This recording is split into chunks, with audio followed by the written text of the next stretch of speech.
السلام علیکم.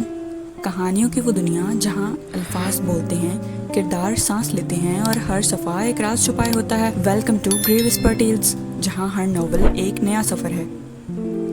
Novel Mushaf written by Nimra Ahmed, episode 14. Let's start. سارے گھر میں دبا دبا سا شادی کا شور اٹھ چکا تھا. گو کہ ابھی صرف نکاح تھا، مگر مہتاب تائی بھرپور تیاریاں کر رہی تھی. شاید اس کی ایک وجہ یہ بھی تھی کہ فواد جلدی ہی واپس گھر آ رہا تھا. اس خبر سے محمل پہ تو کوئی اثر نہ ہوا، البتہ تائی اماں اپنی اندرونی خوشی چھپائے سب کچھ محمل پہ ڈال گئی تھی. سوچ رہے ہیں تھوڑا سا گہما گہمی والا فنکشن رکھ لیں تاکہ محمل کا دل بہل جائے، ورنہ سچ پوچھو تو مسرت کے جانے کے بعد سے وہ بہت بجھ سی گئی ہے. اب ہمارا دل تو نہیں چاہتا کہ شور ہنگامہ ہو، مگر بس محمل اچھا محسوس کرے اس لیے کر رہے ہیں. وہ کسی نہ کسی کو ہر وقت فون پہ وضاحتیں دیتی رہتی تھی. محمل چپ چاپ کچن میں کام نمٹاتی رہتی، جیسے وہ خاموش ماتم کر رہی تھی. نمازیں، تسبیحات، دعائیں وہ سب کر رہی تھی. ہاں، مسجد وہ ابھی نہیں جا رہی تھی. مسجد جا کر سکون ملتا تھا. وہ فی الحال وہ سکون نہیں چاہتی تھی. وہ صرف اور صرف ماتم چاہتی تھی، مسرت کا یا شاید اپنا، وہ نہیں جانتی تھی. فون کی گھنٹی بجی تو وہ جو رومال سے میز صاف کر رہی تھی آہستہ سے رومال چھوڑ کر اٹھی. سٹینڈ پہ رکھا فون مسلسل بجے جا رہا تھا. وہ چھوٹے چھوٹے قدم اٹھاتی قریب آئی اور ریسیور اٹھایا. السلام علیکم. وعلیکم السلام. محمل. نسوانی آواز ریسیور میں گونجی. وہ لمحے بھر میں ہی پہچان گئی تھی. فرشتے، کیسی ہیں آپ؟ میں ٹھیک ہوں. ہمایوں نے مجھے بتایا کہ تم. فرشتے قدرے پریشانی سے کہہ رہی تھی کہ اس نے تیزی سے بات کاٹی. ہمایوں ہر بات آپ کو کیوں جا کر بتاتے ہیں؟ ان سے کہیں ایسا مت کیا کریں. مگر محمل، تم اس طرح کیسے؟ آپ لوگ مجھے احمق کیوں سمجھتے ہیں؟ کیوں میرے لیے پریشان ہو رہے ہیں؟ میری ماں میرے لیے کچھ غلط نہیں سوچ سکتی. پلیز مجھے میری زندگی کے فیصلے خود کرنے دیں. محمل، اب میں تمہیں کیا کہوں؟ اچھا ٹھیک ہے، جو کرنا سوچ سمجھ کر کرنا. اوکے چلو اب ہمایوں سے بات کرو. ارے نہیں، وہ روکتی رہ گئی، مگر فرشتے نے فون اسے پکڑا دیا. اگر تم نے فیصلہ کر ہی لیا ہے تو اور تمہارے وہ فیری ٹیل سسرال والے اجازت دیں تو کیا میں اور فرشتے تمہاری شادی کے فنکشن میں آ سکتے ہیں؟ ہمایوں. پیچھے سے فرشتے کی تنبیہاتی آواز ابھری. کیوں محمل، میں تم سے کچھ پوچھ رہا ہوں. وہ طنزیہ بولا تھا. ہاں شیور، کیوں نہیں. جمعہ کو رات 8 بجے فنکشن ہے، ضرور آئیے گا. اللہ حافظ. اس نے کھٹ سے فون بند کر دیا تھا. غصہ اتنا ابل رہا تھا کہ فرشتے سے بھی بات کرنے کو بھی جی نہیں چاہ رہا تھا. فون کی گھنٹی پھر سے بجنے لگی، مگر وہ سر جھٹک کر میز کی طرف بڑھ گئی جہاں جھاڑ پونچھ کا رومال اس کا انتظار کر رہا تھا. بیوٹیشین نے کامدار دوپٹہ اس کے سر پر رکھا اور پھر اسے ایک ہاتھ سے پکڑے وہ جھک کر ڈریسنگ ٹیبل سے پننے اٹھانے لگی. محمل بت بنی اسٹول پہ بیٹھی سامنے آئینے میں خود کو ہی دیکھ رہی تھی. بیوٹیشین اس کے پیچھے کھڑی اس کا دوپٹہ سیٹ کر رہی تھی. وہ کامدار شلوار قمیض گہرے سرخ رنگ کی تھی جس پہ سلور سلما ستارے کا کام تھا، ساتھ میں نازک سا وائٹ گولڈ اور روبی کا نیکلس تھا اور ایک خوبصورت قیمتی سا ٹیکا جس میں بڑا سا سرخ روبی جڑا تھا اس کے ماتھے پر سجا ہوا تھا. جانے تائی نے کب یہ سب بنوایا تھا. وہ بھی چپ چاپ ہر چیز پہنتی گئی. گھر میں ہونے والے ہنگامے سے کہیں نہیں لگتا تھا کہ مسرت کو مرے ابھی 20 دن بھی نہیں ہوئے، مگر وہ شکوہ کس سے کرتی؟ مسرت کی زندگی میں بھی ان کی اتنی اہمیت کہاں تھی کہ مرنے کے بعد ان کا کوئی ماتم منایا جاتا یا انہیں یاد رکھتا؟ اور سنا تھا آج تو فواد بھی آ گیا تھا، پھر کاہے کا ماتم؟ وہ اپنے کمرے کے بجائے تائی کے کمرے میں تھی تاکہ وہ ٹھیک سے تیار ہو جائے. اسے تیار کرنے کے لیے تائی نے 2 ماہر بیوٹیشین لڑکیاں بلوائی تھیں. وہ کافی دیر سے اس پہ لگی ہوئی تھیں. دفعتاً باہر لاؤنج سے کچھ چند آوازیں گونجیں. وہ ذرا سی چونکی. کیا فواد آ گیا تھا؟ یہ آواز تو سنو، یہ دروازہ تھوڑا سا کھول دو. بے چینی سے اس نے بیوٹیشین سے کہا تو وہ سر ہلاتی آگے بڑھی اور لاؤنج میں کھلنے والا دروازہ آدھا کھول دیا. سامنے لاؤنج کا منظر آدھا نظر آ رہا تھا اور اس کا شک درست تھا.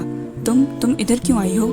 تائی مہتاب کی تل ملاتی ہوئی بلند آواز اندر تک سنائی دے رہی تھی. فکر مت کریں، میں رنگ میں بھنگ ڈالنے نہیں آئی. محمل کی شادی ہے، میرا آنا فرض بنتا تھا، اطمینان سے کہتی سامنے صوفے پر بیٹھی تھی. ادھ کھلے دروازے سے وہ محمل کو صاف نظر آ رہی تھی. سیاہ عبایا کے اوپر سیاہ حجاب کے تنگ حالے میں کو چہرے کے گرد لپیٹے وہ اب بے نیازی سے ٹانگ پہ ٹانگ رکھے بیٹھی اطراف کا جائزہ لے رہی تھی. محمل نے لمحے بھر کو محسوس کرنا چاہا کہ اسے فرشتے کے آنے سے خوشی ہوئی ہے، مگر اسے اپنے احساسات بہت جامد لگے تھے. برف کی طرح ٹھنڈے. اندر باہر خاموشی ہی خاموشی تھی. فرشتے آئے یا فواد اب اسے کوئی فرق نہیں پڑتا تھا، مگر ہم تمہارا اس گھر سے کوئی رشتہ تسلیم نہیں کرتے. نہ کریں، مجھے پرواہ نہیں. وہ اب ہاتھ پہ میں موبائل پکڑے اس کے بٹن دباتی اس کی طرف یوں متوجہ تھی جیسے سامنے غصے سے بل کھاتی تائی مہتاب کی کوئی اہمیت ہی نہ ہو. فرشتے کے پاس موبائل نہیں تھا، وہ شاید ہمایوں کا موبائل لے کر آئی تھی. دیکھو لڑکی، تمہارا محمد سے کوئی رابطہ تعلق نہیں ہے. بہتر ہے کہ تم چلی جاؤ اس سے پہلے کہ میں گارڈ کو بلواؤں. پھر آپ گارڈ کو بلوا ہی لیں، کیونکہ میں تو ایسے جانے والی نہیں ہوں. سوری. تم کیسے نہیں جاؤ گی؟ تمہارا تعلق مسز کریم. میں موبائل پہ بزی ہوں. آپ دیکھ رہی ہیں، مجھے ڈسٹرب مت کریں، اور پلیز محمل کو بلا دیں. وہ ٹانگ پہ ٹانگ رکھے بیٹھی موبائل پہ چہرہ جھکائے ہوئے مصروف تھی. محمل کے لبوں کو ہلکی سی مسکراہٹ چھو گئی. فرشتے بدتمیز یا بدلحاظ نہ تھی، بلکہ وہ اپنی ازلی ٹھنڈے اور باوقار انداز میں تائی کو بہت آرام سے جواب دے رہی تھی. البتہ محمل بدتمیزی کر جاتی تھی. اسے لگتا تھا وہ کبھی بھی فرشتے کی طرح پر اعتماد اور باوقار نہیں بن سکے گی. محمل تم سے نہیں ملے گی، تم جا سکتی ہو. آغا جان کی آواز پہ موبائل پر مصروف فرشتے نے چونک کر سر اٹھایا تھا. وہ سامنے سے چلے آ رہے تھے. کلف لگے شلوار قمیض میں ملبوس، کمر پر ہاتھ باندھے وہ غیظ و غضب کی تصویر بنے ہوئے تھے. السلام علیکم کریم چچا. وہ موبائل رکھ کر اٹھ کھڑی ہوئی تھی. چہرے پہ ازلی اعتماد اور سکون تھا. فرشتے تم یہاں سے جا سکتی ہو، آپ مجھے نکال سکتے ہیں. وہ ذرا سا مسکرائی. آپ کو لگتا ہے کریم چچا کہ آپ مجھے نکال سکتے ہیں؟ میں نے کہا یہاں سے جاؤ. وہ ایک دم غصے سے دھاڑے تھے. میں بھی اتنا ہی اونچا چیخ سکتی ہوں، مگر میں ایسا نہیں کروں گی. میں یہاں یہ کرنے نہیں آئی، میں صرف محمل سے ملنے آئی ہوں. وہ سینے پہ ہاتھ باندھے پورے اعتماد سی ان کے سامنے کھڑی تھی. لاؤنج میں سب اکٹھے ہونے لگے تھے. لڑکیاں ایک طرف کھڑی لا علم سی اشاروں میں ایک دوسرے سے پوچھ رہی تھی. اسد چچا، غفران چچا، فضا چچی اور نائمہ چچی بھی وہیں آ گئی تھی. حسن بھی شور سن کر سیڑھیوں سے اتر آیا تھا. لاؤنج کے بیچوں بیچ آغا جان کے سامنے کھڑی وہ دراز قد سیاہ عبایا والی لڑکی کون تھی؟ وہ بہت سی آنکھوں میں سوال تھا. تمہارا محمد سے کوئی تعلق نہیں ہے، وہ تم سے نہیں ملے گی. سنا تم نے؟ آپ یہی بات محمل کو بلوا کر پوچھ لینا کریم چچا کہ وہ مجھ سے ملے گی یا نہیں. ہم تمہیں نہیں جانتے کہ تم کون ہو، کہاں سے اٹھ کر آ گئی ہو. تم فوراً نکل جاؤ ورنہ مجھ سے برا کوئی نہیں ہوگا. آغا جان یہ کون ہیں؟ حسن الجھا ہوا آگے بڑھا. تم بیچ میں مت بولو. انہوں نے پلٹ کر اتنی ہی بری طرح اسے جھڑکا تھا کہ حسن خائف سا ہو گیا. ہٹو. بیوٹیشن کا ہاتھ ہٹا کر وہ اٹھی اور کارآمد دوپٹہ سنبھالتی ننگے پاؤں باہر آ گئی. آپ مجھ سے ملنے آئی ہیں؟ لاؤنج کے سرے پہ وہ رک کر بولی تو سب نے چونک کر اس کی طرف دیکھا. فرشتے ذرا سا مسکرائی. کریم چچا کہہ رہے تھے کہ تم مجھ سے نہیں ملو گی. محمل تم اندر جاؤ. تائی مہتاب پریشانی سے آگے بڑھی. آغا جان، تائی اماں، فرشتے کو میں نے خود شادی میں انوائٹ کیا ہے، آپ گھر آئے مہمان کو ایسے نہیں نکال سکتے. تم نے؟ تائی مہتاب بھونچکی رہ گئی تھیں. تم جانتی ہو اسے؟ ہاں میں انہیں جانتی ہوں، اور یہ کیسے نہیں جانتی ہوں گی، ان کے اس عاشق کی عزیزہ ہیں نا. یہ کوئی تمسخرانہ انداز میں کہتا سیڑھیوں سے اتر رہا تھا. محمل نے چونک کر گردن اٹھائی. وہ فواد تھا. حشاش بشاش چہرے پر طنزیہ مسکراہٹ لیے وہ ان کے سامنے آن کھڑا ہوا تھا. یہ کون ہے؟ فرشتے نے قدرے ناگواری سے اسے دیکھ کر محمل کو مخاطب کیا. یہ اس ملک میں قانون کی بے بسی کا منہ بولتا ثبوت ہے، جن کو قانون زیادہ دیر تک حراست میں نہیں رکھ سکتا. ایک جتاتی نظر فواد پہ ڈال کر اس نے چہرہ موڑ لیا تھا. آپ اندر آ جائیں فرشتے، بیٹھ کر بات کرتے ہیں. ہرگز نہیں. تائی تیزی سے آگے بڑھی. محمل یہ لڑکی فراڈ ہے، یہ صرف ابراہیم کی جائیداد کے پیچھے ہے. وہ تو آپ بھی ہیں مہتاب آنٹی، اور شاید اسی لیے آپ محمل کو بہو بنا رہی ہیں. اس نے فرشتے کو کسی سے اتنی درستی سے بات کرتے آج پہلی بار دیکھا تھا، مگر اسے حیرت نہیں ہوئی تھی. یہ ہمارے گھر کا معاملہ ہے، تم بیچ میں مت بولو. میں بیچ میں بولوں گی، محمل کے لیے میں ضرور بولوں گی. وہ پلٹی اور محمل کو دونوں کندھوں سے تھام کر اپنے سامنے کیا. محمل مجھے بتاؤ، ان لوگوں نے تمہارے ساتھ زبردستی کی ہے؟ یہ تمہیں کیوں مجبور کر رہے ہیں اس شادی پہ؟ مجھے کسی نے مجبور نہیں کیا، یہ میرا اپنا فیصلہ ہے، میں اس پہ خوش ہوں. فرشتے ایک دم چپ سی رہ گئی. اس کے شانوں پہ اس کے ہاتھ ڈھیلے پڑ گئے. سن لیا تم نے، اب جاؤ. آغا جان نے استہزائیہ سر جھٹکا اور دروازے کی طرف اشارہ کیا، مگر وہ ان کی طرف متوجہ نہ تھی. محمل تم نے اتنا بڑا فیصلہ اکیلے کر لیا؟ وہ دکھ سے اسے دیکھ رہی تھی. جب کسی کو اپنا مخلص دوست کہا جاتا ہے تو اپنے دوست کی محبت اور خلوص کے دعوے کیے جاتے ہیں، تو اتنے بڑے فیصلوں سے قبل اسے مطلع بھی تو کیا جاتا ہے نا. میں آپ کو بتانے ہی میں اپنی بات نہیں کر رہی. پھر کون؟ وہ چونکی، کیا ہمایوں؟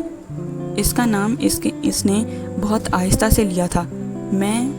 وہ مزید اس کے قریب آئی اور اس کی آنکھوں میں دیکھتے دھیرے سے بولی، میں اپنے مصحف کی بات کر رہی ہوں، جس کے اتارنے والے سے تم نے سمعنا و اطعنا، ہم نے سن لیا اور ہم نے اطاعت کی کا وعدہ کیا تھا، کیا تم نے اسے بتایا؟ فرشتے؟ وہ بنا پلک جھپکے اسے دیکھ رہی تھی۔ اللہ تو کو سب پتا ہے، میں کیا بتاؤں؟ کیا تمہیں دن میں 5 بار اسے اپنی اطاعت کا بتانا نہیں پڑتا؟ پھر اپنے فیصلوں میں تم اسے کیسے بھول سکتی ہو؟ محمل ٹکر ٹکر اس کا چہرہ دیکھنے لگی۔ اس کی کچھ بھی سمجھ میں نہیں آ رہا تھا کہ فرشتے کیا کہہ رہی ہے۔ کیا وہ سمجھانا چاہ رہی تھی؟ مگر میں نے نماز تسبیح کچھ نہیں چھوڑا، میں ساری نمازیں پڑھتی ہوں۔ وہ دونوں بہت مدھم سرگوشیوں میں بات کر رہی تھیں۔ لیکن کیا تم نے اس کی سنی؟ اس نے کچھ تو کہا ہوگا تمہارے فیصلے پر۔ فرشتے نے ابھی تک اسے کندھوں سے تھام رکھا تھا۔ وہ یک ٹک اسے تکے جا رہی تھی۔ محمل، تم اس کی باتیں سنتی تو صحیح، اس سے پوچھتی تو صحیح۔ تم قرآن کھولو، سورہ مائدہ کا ترجمہ دیکھو۔ اس کی آواز میں تعصب گھل گیا تھا۔ محمل نے ایک جھٹکے سے اس کے ہاتھ اپنے شانوں سے ہٹائے۔ اسے لگا اس سے غلطی ہو گئی ہے۔ میں ابھی آتی ہوں، آپ جائیے گا نہیں؟ وہ کامدار دوپٹہ کا پلو انگلیوں سے تھامے ننگے پاؤں بھاگتی ہوئی کمرے کی طرف گئی۔ محترمہ، آپ جا سکتی ہیں۔ فواد نے دروازے کی طرف اشارہ کیا۔ یہ میرے باپ کا گھر ہے، اس میں ٹھہرنے کے لیے مجھے آپ کی اجازت نہیں چاہیے۔ وہ رکھائی سے کہتی صوفے پہ بیٹھی اور پھر سے موبائل اٹھا لیا۔ فواد اور آغا جان نے ایک دوسرے کو دیکھا، نگاہوں میں اشاروں کا تبادلہ کیا اور پھر آغا جان بھی گہری سانس لے لیے صوفے پہ بیٹھ گئے۔ تقریب کے شروع ہونے میں 2-2.5 گھنٹے رہتے تھے۔ مہمانوں کی آمد کا سلسلہ ابھی شروع نہیں ہوا تھا۔ محمل دوڑتے قدموں سے اپنے کمرے میں آئی تھی۔ دروازے کی چٹکنی چڑھا کر وہ شیلف کی طرف لپکی۔ سب سے اوپر والے خانے میں اس کا سفید جلد والا مصحف رکھا تھا۔ اس نے دھڑکتے دل کے ساتھ اسے دونوں ہاتھوں سے اوپر رکھا مصحف اٹھایا اور آہستہ سے اسے دونوں ہاتھوں میں تھام کر اپنے چہرے کے سامنے لائی، اور اسے سب یاد رہا تھا، صرف یہ بھول گیا تھا کیوں۔ وہ اسے مضبوطی سے پکڑے بیڈ پہ آ بیٹھی اور کور کھولا۔ وہ سورہ مائدہ کی 106 آیت تھی۔ جس وقت کلاس میں مسرت کی موت کی خبر کی وجہ سے اسے بلوا لیا گیا تھا، اس وقت یہی آیت پڑھائی جا رہی تھی۔ اے ایمان والو، جب تم میں سے کسی کی موت کا وقت آ جائے اور وہ وصیت کر رہا ہو تو چند الفاظ پڑھ کر ہی اس کا دل بری طرح سے دھڑکا۔ اس نے زور سے پلکیں جھپکی۔ کیا وہ سب کچھ واقعی ادھر لکھا ہوا تھا؟ وصیت، موت کا وقت، وصیت؟ مسرت نے مرتے وقت وصیت کی تھی، تمہارا رشتہ وسیم سے۔ بہت سی آوازیں ذہن میں گڑبڑ ہونے لگیں۔ وہ سر جھٹک کر پھر سے پڑھنے لگی تھی۔ اے لوگو جو ایمان لائے ہو، جب تم میں سے کسی کی موت کا وقت آ جائے اور وہ وصیت کر رہا ہو تو اس کے لیے شہادت کا نصاب یہ ہے کہ تمہاری جماعت میں 2 صاحب عدل آدمی گواہ بنائے جائیں، یا اگر تم سفر کی حالت میں ہو اور وہاں موت کی مصیبت پیش آ جائے تو غیر لوگوں میں سے 2 گواہ لے لیے جائیں۔ پھر اگر ان کی بتائی ہوئی وصیت میں کوئی شک پڑ جائے تو نماز کے بعد دونوں گواہوں کو مسجد میں روک لیا جائے اور وہ قسم کھا کر کہیں کہ ہم کسی فائدے کے عوض شہادت بیچنے والے نہیں ہیں، اور خواہ کوئی ہمارا رشتہ دار ہی کیوں نہ ہو، ہم اس کی رعایت کرنے والے نہیں، اور نہ خدا واسطے کی گواہی کو ہم چھپانے والے ہیں۔ اگر ہم نے ایسا کیا تو گناہ گاروں میں شمار ہوں گے۔ وہ ساکت سی ان الفاظ کو دیکھ رہی تھی۔ اس کی آنکھیں پتھرا گئی تھیں۔ قرآن کو تھامے دونوں ہاتھ بے جان سے ہو گئے تھے۔ کیا وہ سب واقعی یہاں لکھا ہوا تھا؟ مگر کیسے؟ وصیت، 2 افراد کی قسم کھا کر گواہی، رشتہ دار، یہ سب تو اس کے ساتھ ہو رہا تھا۔ وہ پلک تک نہ جھپک پا رہی تھی۔ اس کا دل جیسے رعب سے بھر گیا تھا، رعب سے وہ خوف سے یکا یک اسے لگا اس کے ہاتھ کپ کپا رہے ہیں، اسے ٹھنڈے پسینے آ رہے تھے۔ وہ بہت بھاری کتاب تھی، بہت بھاری، بہت وزنی۔ وہ جس کا بوجھ پہاڑ بھی نہ اٹھا سکتے تھے، وہ کیسے اٹھا سکتی تھی؟ اسے لگا اس کی ہمت جواب دے جائے گی، وہ اب مزید یہ بوجھ نہیں اٹھا پائے گی۔ یہ کتاب عام نہیں تھی، اللہ کی کتاب تھی۔ اسے اللہ نے خاص اس کے لیے اتارا تھا۔ ہر لفظ ایک پیغام تھا، ہر سطر ایک اشارہ تھی۔ اس نے اتنی زندگی ضائع کر دی، اس نے یہ پیغام کبھی دیکھا ہی نہیں۔ محمل، تم نے اتنی عمر بیکار ضائع کر دی۔ یہ کتاب غلاف میں لپیٹ کر بہت اوپر سجانے کے لیے تو نہ تھی، یہ تو پڑھنے کے لیے تھی۔ ہر دفعہ کی طرح آج بھی پھر اس کتاب نے اسے بہت حیران کیا تھا۔ سوچنا سمجھنا تو دور کی بات، وہ بہت متحیر سی ان الفاظ کو تکے جا رہی تھی۔ یہ سب کیا تھا؟ کیسے اس کتاب کو سب پتہ ہوتا تھا؟ اللہ، کیونکہ یہ اللہ کی کتاب ہے نادان لڑکی، یہ اللہ کی بات ہے، اس کا پیغام ہے خاص تمہارے لیے۔ تم لوگ نہ سننا چاہو تو یہ الگ بات ہے، کسی نے اس کے دل سے کہا تھا۔ وہ کون تھا؟ وہ نہ جانتی تھی۔ دروازہ کھلنے کی آواز پہ سب نے چونک کر اس کی طرف دیکھا۔ وہ آہستہ سے چلی آ رہی تھی۔ کاندار دوپٹے کا کنارہ ٹھوڑی کے قریب اس نے 2 انگلیوں میں لے رکھا تھا۔ اس کے چہرے کی رنگت قدرے سفید پڑی ہوئی تھی، یا شاید یہ کچھ اور تھا جو انہیں چونکا گیا تھا۔ وہ دھیرے دھیرے چلتی ہوئی ان کے سامنے آ کھڑی ہوئی۔ آغا جان، اس نے ان کی آنکھوں میں جھانکا۔ وہ اس کے اجنبی لہجے پر چونک سے گئے تھے۔ ہاں بولو۔ میری ماں کی وصیت کے وقت موجود لوگوں میں سے کون سے 2 لوگ عصر کی نماز کے بعد اللہ کے نام کی قسم اٹھا کر گواہی دیں گے کہ انہوں نے یہ وصیت کی تھی یا نہیں؟ پل بھر کو لاؤنج میں سکوت سا چھا گیا۔ فرشتے نے مسکراہٹ دبا کر سر نیچے کر لیا۔ آغا جان حیرت سے کھڑے ہوئے۔ کیا مطلب؟ آپ کو پتہ ہے سورہ مائدہ میں لکھا ہے نماز کے بعد آپ میں سے 2 لوگوں کو اللہ کے نام کی قسم اٹھا کر گواہی دینی پڑے گی۔ کیا بکواس ہے یہ سب؟ وہ حسب توقع بھڑک اٹھے۔ تمہیں ہماری بات کا اعتبار نہیں ہے؟ نہیں ہے تم؟ وہ غصہ ضبط کرتے مٹھیاں بھینچ کر رہ گئے۔ تب ہی نگاہ فرشتے پہ پڑی تو اس نے فوراً شانے اچکا دیے۔ میں نے تو کچھ نہیں کیا کریم چچا، تم سے تو میں بعد میں۔ آپ لوگ گواہی دیں گے یا نہیں؟ وہ ان کی بات کاٹ کر زور سے بولی تھی، پھر چہرے کا رخ صوفوں پہ بیٹھے نفوس کی طرف موڑا۔ کون تھا اس وقت آپ میں سے ادھر؟ کون دے گا گواہی؟ کون اٹھائے گا قسم؟ بولیے، جواب دیجیے۔ سب خاموش سے ایک دوسرے کو دیکھنے لگے۔ اسے اس کے سارے جواب مل گئے تھے۔ کاش وہ پہلے اس آیت کو پڑھ لیتی تو اتنا غلط فیصلہ نہ کرتی۔ صحیح کہتا ہے اللہ تعالیٰ، ہماری بہت سی مصیبتیں ہمارے اپنے ہاتھوں کی کمائی ہوتی ہیں۔ آپ لوگوں نے مجھ سے جھوٹ بولا، بہت بہتر۔ مجھے اب کوئی شادی نہیں کرنی۔ اس نے ماتھے پہ جھولتا ٹیکا نوچ کر سامنے پھینکا تھا۔ نازک سا ٹیکا ایک آواز کے ساتھ میز کے شیشے پہ گرا تھا۔ اب میرا فیصلہ بھی سن لو۔ آغا جان نے ایک گہری سانس لی۔ مگر پہلے تم لڑکی، انہوں نے حقارت سے فرشتے کو اشارہ کیا، تو مجھے یہاں سے چلتی نظر آؤ۔ میرے باپ کا گھر ہے، میں تو کہیں نہیں جاؤں گی۔ ٹھیک ہے فواد، انہوں نے فواد کو اشارہ کیا۔ وہ سر ہلا کر آگے بڑھا اور صوفے پہ بیٹھی فرشتے کو یکدم بازو سے کھینچا۔ چھوڑو مجھے۔ وہ اس اچانک افتاد کے لیے تیار نہ تھی۔ بے اختیار چلا کر دم خود کو چھڑوانے کی لگی، مگر وہ اسے بازو سے کھینچ کر گھسیٹتا ہوا باہر لے جانے لگا۔ اسی پل آغا جان محمل کی طرف بڑھے۔ تو تم یہ شادی نہیں کرو گی؟ ہرگز نہیں کروں گی، میری بہن کو چھوڑو۔ وہ غصے سے فواد پہ جھپٹنا ہی چاہتی تھی جو فرشتے کو زبردستی باہر لے جا رہا تھا، مگر اس سے پہلے ہی آغا جان اس کو بالوں سے پکڑ کر واپس کھینچا۔ تو تم شادی نہیں کرو گی؟ انہوں نے اس کے چہرے پہ تھپڑ مارا۔ وہ چکرا کر گری۔ تمہیں لگتا ہے ہم پاگلوں کی طرح تمہاری منتیں کریں گے، تمہارے آگے ہاتھ جوڑیں گے؟ نہیں بی بی، شادی تو تمہیں کرنی پڑے گی، ابھی اور اسی وقت۔ اسد، نکاح خواہ کو ابھی بلواؤ۔ میں بھی دیکھتا ہوں یہ کیسے شادی نہیں کرتی۔ میں نہیں کروں گی، سنا آپ نے؟ وہ روتے ہوئے بولی۔ وہ مسلسل اسے تھپڑوں اور مکوں سے مار رہے تھے۔ میری بہن کو چھوڑ دو۔ خود کو چھڑاتی فرشتے محمل کو پٹتے دیکھ کر لمحے بھر کو تو سکتے میں رہ گئی تھی، اور پھر دوسرے ہی پل اس نے زور سے فواد کو دھکا دینا چاہا، مگر وہ مرد تھا اور اس کو دھکیل نہ سکتی تھی۔ وہ اس کا بازو پکڑتے ہوئے اسے دروازے سے باہر نکال رہا تھا۔ فواد، اسے چھوڑو۔ ایک دم حسن نے پوری قوت سے فواد کو پیچھے دھکیلا تھا۔ فواد اس حملے کے لیے تیار نہ تھا۔ ایک دم بکھلا کر وہ پیچھے کو ہٹا۔ اس کی گرفت اور فرشتے بازو چھڑواتی محمل کی طرف بھاگی تھی، جسے آغا جان ابھی تک مار رہے تھے۔ فواد نے غصے سے حسن کو دیکھا، مگر اس سے پہلے کہ وہ اس سے کچھ سخت کہتا، فضا نے حسن کو بازو سے کھینچ کر ایک طرف کر دیا۔ میری بہن کو چھوڑ دیں، ہٹیں۔ وہ چیختی ہوئی آغا جان کا ہاتھ روکنے لگی، مگر انہوں نے ساتھ ہی ایک زوردار تمانچہ اس کے چہرے پر بھی مارا۔ فرشتے تیورا کر ایک طرف کو گری۔ منہ میز کے کونے پر سے لگا تھا، ہونٹ کا کنارہ پھٹ گیا۔ لمحے بھر کو اس کی آنکھوں کے سامنے اندھیرا چھایا تھا۔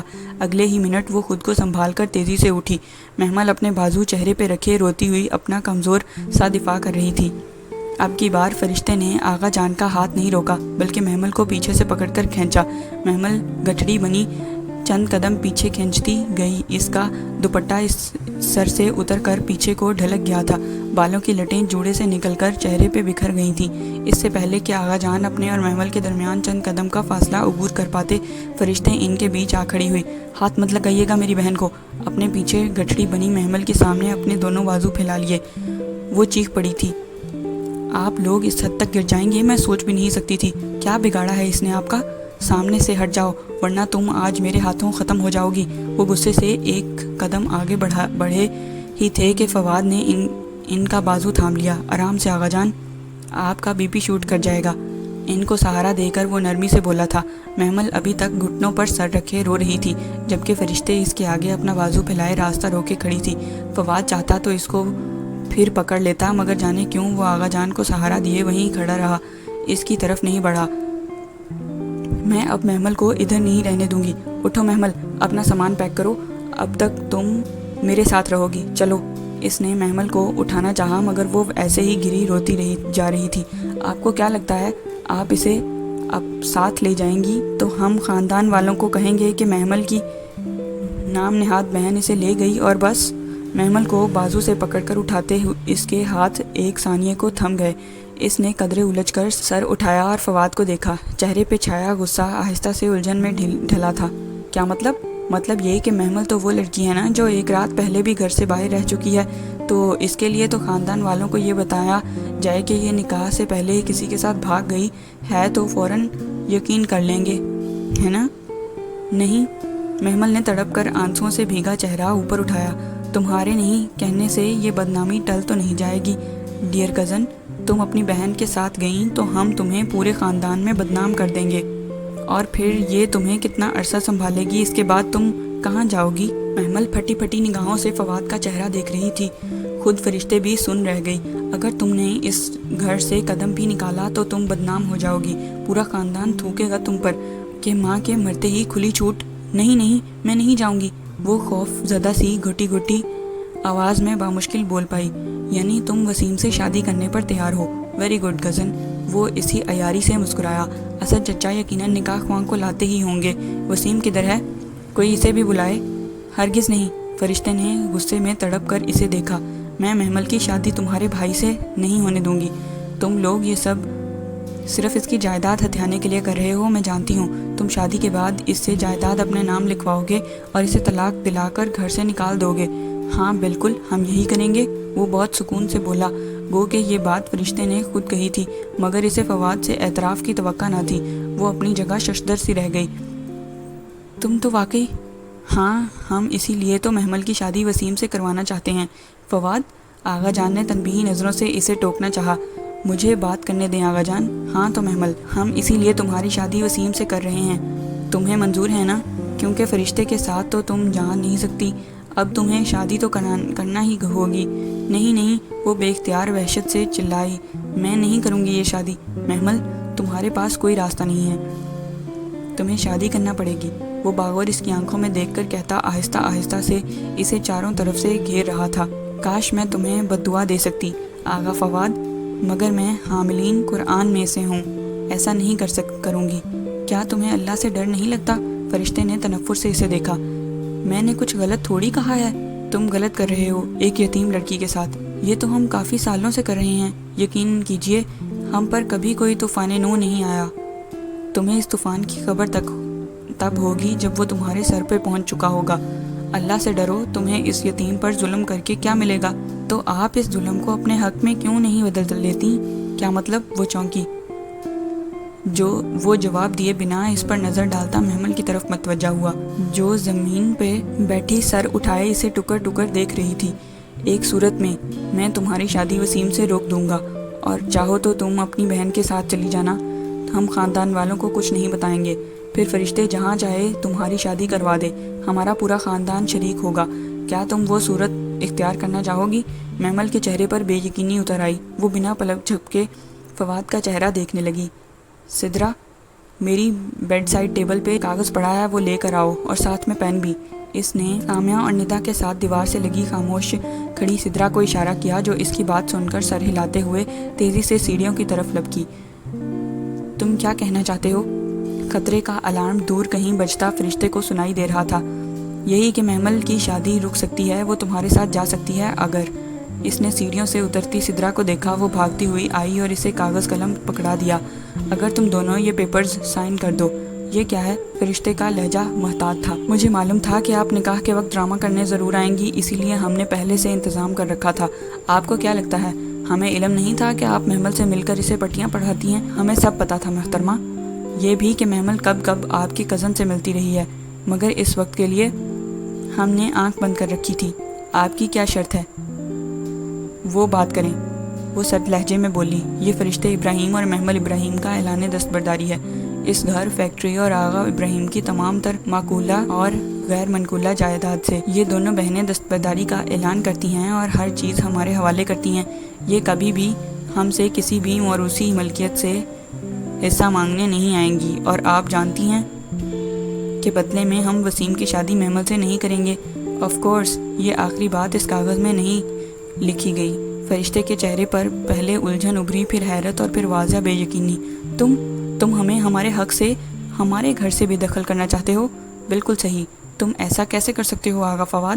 تم اس کی بے یقینی اور تحیر غصے میں بدل گیا. تم ہمیں ہمارے گھر سے بے دخل کیسے کر سکتے ہو؟ یہ ہمارا گھر ہے، ہمارے باپ کا گھر ہے، اس پہ ہمارا حق ہے. ہمیں ضرورت ہے پیسوں کی، محمل کی پڑھائی ہے اس پہ، اور پھر اس کی شادی کے لیے ہمیں ان سب کے لیے پیسوں کی ضرورت ہے.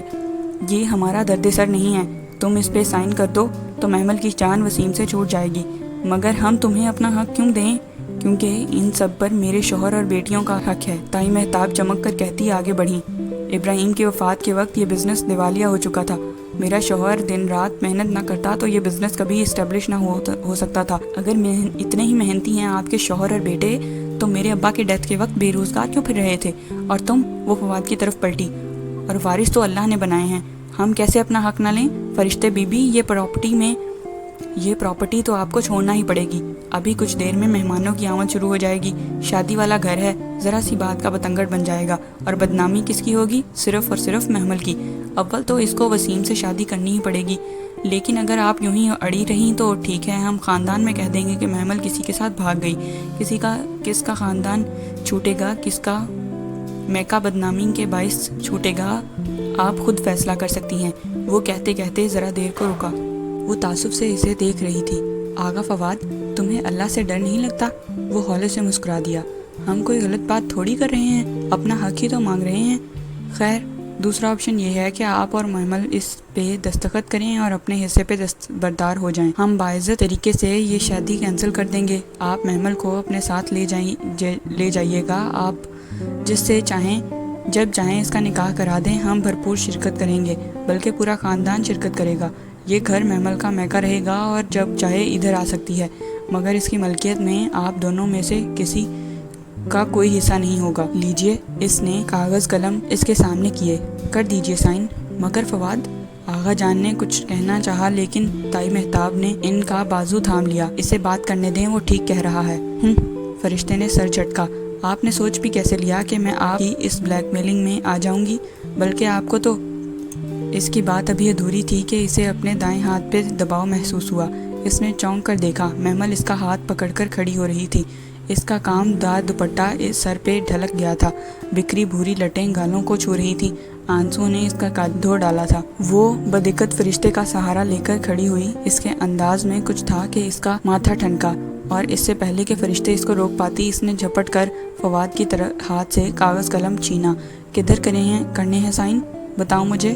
وہ ہذیانی کیفیت میں چلائی تھی. فواد ذرا سا مسکرایا اور اپنی انگلی کاغذ پہ ایک جگہ رکھی. نہیں محمل.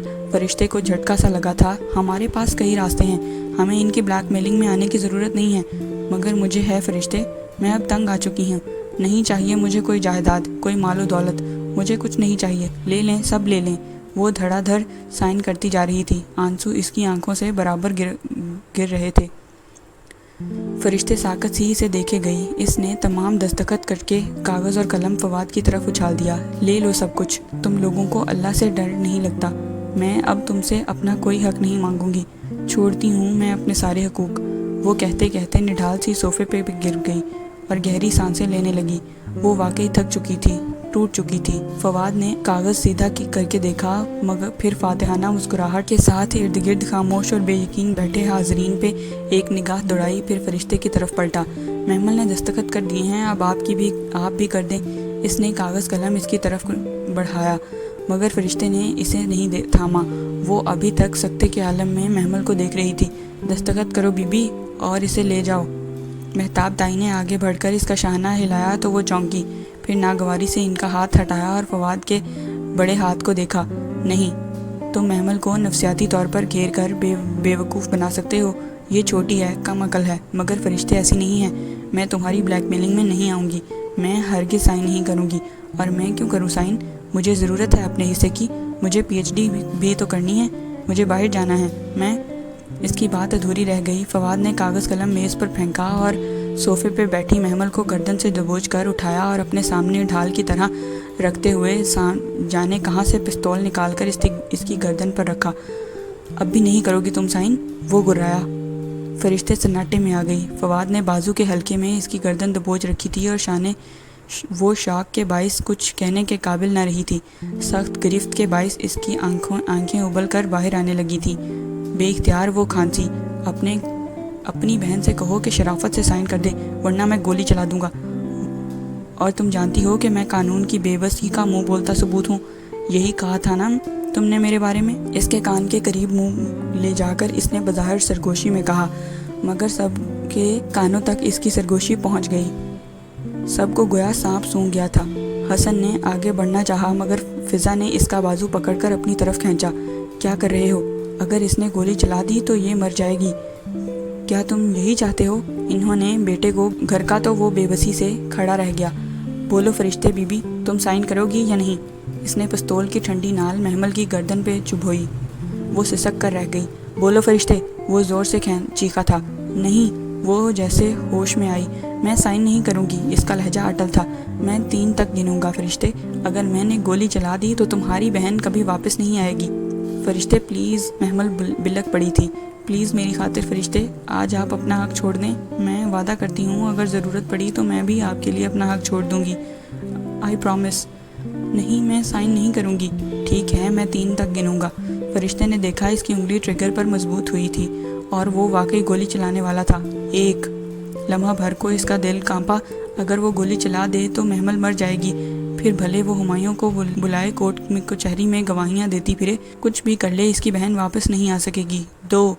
بھلے فواد کو پھانسی ہو جائے، وہ ساری جائیداد کی مالک بن بیٹھے، اس کی بہن واپس نہیں آئے گی۔ 3۔ رکو، میں سائن کر دوں گی، شکست خوردہ لہجے میں بولی، لیکن آپ کو محمل کی شادی اسی وقت وہاں کرنا ہوگی جہاں میں کہوں گی، اور اس میں نہ صرف آپ سب بلکہ آپ کا پورا خاندان شریک ہوگا۔ محمل اسی گھر سے رخصت ہوگی۔ منظور ہے، فواد جھٹ بولا تھا۔ محمل پھٹی پھٹی نگاہوں سے اسے دیکھ رہی تھی۔ فرشتے کیا کہنا چاہ رہی تھی وہ نہیں سمجھ پائی تھی۔ پھر اس نے حسن کو دیکھا جو اسی طرح بے بس سا کھڑا تھا۔ فضا نے سختی سے اس کا بازو تھام رکھا تھا۔ بے بس اور کمزور مرد، وہ جو اتنے دعوے کرتا تھا، سب بیکار گئے تھے۔